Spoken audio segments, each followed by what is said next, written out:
làm qua làm hoa tại ngàn làm tua lên lục cái viết luôn lên hal min som turi con quan roan re đến tung ca an hong lê ta luôn ru sayon wa barka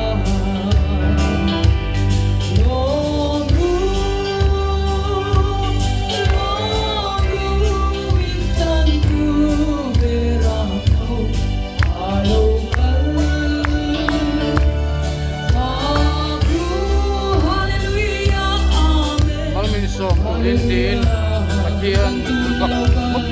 ini kan kandidat kue browsing ni ten upate au pemalas ten upate kan tiap cuan bagian pakne kan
Patian ba kunin ilo chok chai oh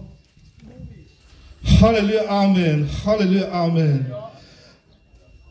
politics a iram lo theng ro se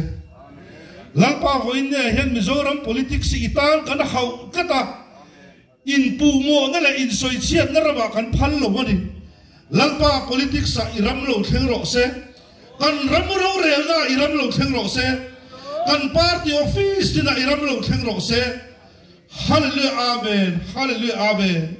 voine hen he khovel hin mata na dina siam thar dura lalpa ithu cha ken du te kan ni